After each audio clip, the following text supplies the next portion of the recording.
You lack the vision for high society, so stay away from our anniversary party, because you embarrass this family.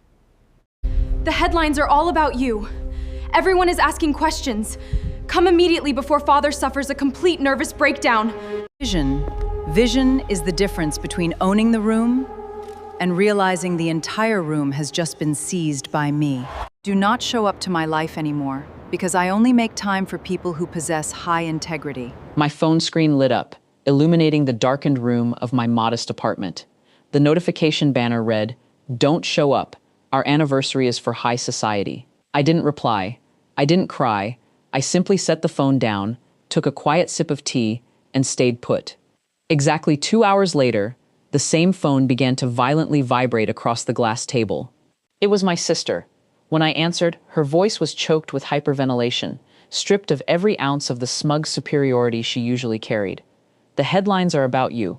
Everyone's asking," she gasped, her voice dropping into a desperate, trembling whisper. "Come immediately. Dad's on the verge of a collapse." I looked at my reflection in the window, smoothed down my tailor-made silk blazer, and answered softly, "I'm on my way." They had no idea what was coming, but to understand how the most powerful real estate dynasty in the state was brought to its knees in front of 500 elite guests and national media, you have to go back to 3 months earlier. Growing up, I was the invisible child. My parents built their entire identity around social status, family prestige, and aggressive wealth. My brother was groomed to inherit my father's commercial firm, and my sister was paraded around charitable galas like royalty. And then there was me. I was the quiet daughter who preferred economics textbooks to debutante balls. When I chose to leave home at 18 to pursue my own path, my parents treated it as a personal betrayal. They assumed I was struggling, living paycheck to paycheck in the city, working what they arrogantly referred to as a little desk job. They treated my modesty as weakness. Whenever I visited for mandatory family dinners, the mockery was relentless. "It's a shame you didn't marry into money like your sister," my mother would remark, swirling her wine, not even looking me in the eye. Some people just lack the vision for high society. My father was worse. He used gaslighting as a weapon. "If you had stayed under my wing, you'd amount to something," he'd scoff. "Instead, you're content being a nobody." I remained calm. I never whined. I never lost my composure. Because while they spent decades burning through credit, leveraging properties, and maintaining an expensive illusion of wealth, I was building a reality. Nobody in that room knew the truth. 10 years ago, I co-founded a private equity firm under a quiet umbrella corporation called Sovereign Holdings. I kept my name off the public registry, operating behind an international board of trustees. While my family was buying yachts they couldn't afford, Sovereign Holdings was quietly buying up commercial real estate, debt portfolios, and city developments, including my father's entire corporate debt. 6 months ago, my father's company hit a catastrophic wall. To keep his empire afloat, he desperately sought a silent institutional investor to buy a 70% controlling stake in his firm and absorb his staggering $80 million liabilities. Sovereign Holdings stepped in and completed the transaction. My father was so blinded by hubris and panic that he signed the final buyout paperwork through legal representatives without ever inquiring into the ultimate beneficial owner of Sovereign. He just assumed it was some foreign conglomerate saving his skin. Remember that detail. It matters later. As the date for my parents' 30th wedding anniversary approached, my father saw it as his ultimate victory lap. He rented the grand ballroom at the St. Regis, invited every senator, CEO, judge, and socialite in the region, and hired national media outlets to cover what he planned to announce as the greatest expansion phase of his career. 3 days before the event, I received a group text from my mother. It was brief, cold, and calculated. "Don't show up. Our anniversary is for high society. We cannot afford the press taking photos of you in your plain clothes. It ruins the aesthetic." My brother followed up with a private text. "Do us a favor and stay away.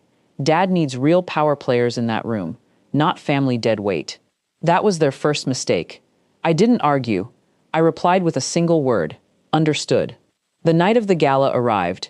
While the grand ballroom swelled with champagne towers, classical quartets, and camera flashes, I sat in my quiet apartment, sipping tea, waiting for 8 o'clock. At precisely 8:15 p.m., Sovereign Holdings' corporate communications team released a globally syndicated press release. It wasn't just a financial notice. It was an official takeover disclosure, and an immediate executive restructuring announcement. The headline blared across every financial news outlet, social media feed, and broadcast network. Sovereign Holdings announces total liquidation of real estate portfolio, appoints founder and majority shareholder as sole decision-maker. Right below the headline was my official corporate headshot.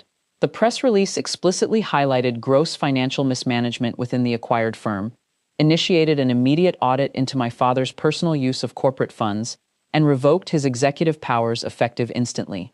Attached was an immediate order of eviction from the corporate headquarters and the repossession of all company-funded luxury assets, including the very family estate my parents lived in. Within 15 minutes, smartphones began buzzing across the grand ballroom. Dozens of high society guests paused mid-conversation. Whispers rippled through the room like wildfire. Prominent investors pulled out their phones in horror. Reporters at the perimeter of the room frantically signaled their camera crews to go live. My father was standing on the main stage, microphone in hand, just seconds away from making his triumphant speech when he noticed the sudden, suffocating shift in the room. High net worth clients began turning their backs on him. Bankers were staring in absolute shock. That was when my sister fled to the hallway and made her frantic call to me. "The headlines are about you. Everyone's asking," she gasped. "Come immediately." "Dad's on the verge of—" "I'm on my way," I said softly.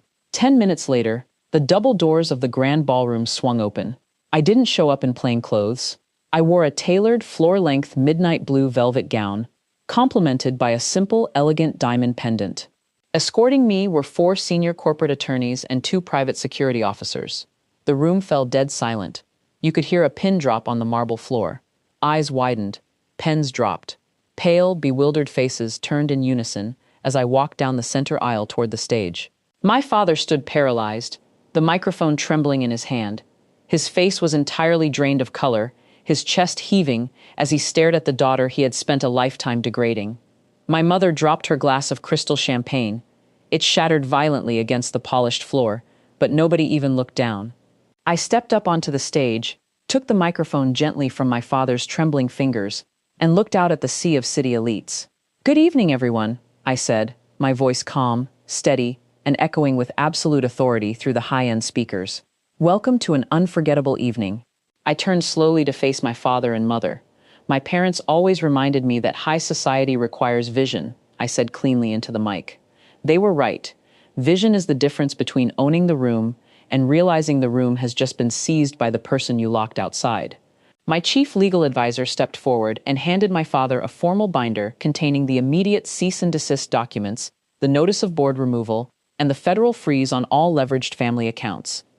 "As of 8 o'clock tonight," I continued, turning back to the crowd, "Sovereign Holdings has formally assumed total control. The party is officially over." The room erupted into absolute chaos. Reporters shoved forward, cameras flashing relentlessly in my father's panicked face. Former business partners backed away from him as if he were radioactive, whispering insults about his incompetence. My brother stood frozen in a corner, staring at the floor in complete humiliation, while my mother sank into a chair, sobbing uncontrollably as the high society elite she craved so desperately watched her family's complete collapse live on television. The cascade was total and immediate. Over the next 48 hours, every bank recalled their personal loans against my father. The luxury vehicles were towed. The estate was placed under corporate trusteeship. The high society friends who had laughed at their jokes completely cut all ties, terrified of being associated with financial ruin. Through it all, I never gloated. I didn't raise my voice, nor did I celebrate publicly. I stayed composed, dignified, and entirely in control. A month later, my father tried to call me from his small rented townhouse to beg for a meeting. I picked up the phone, listened to him struggle for words, and offered only one sentence: "Don't show up. My life is for people with high integrity." I hung up, closed my laptop, and stepped out onto the balcony of my penthouse, breathing in the quiet peace of a victory long overdue. Have you ever been underestimated by someone who had no idea who they were dealing with? Tell me your story in the comments. If you enjoyed this story, like, subscribe, and turn on notifications for more revenge stories every week.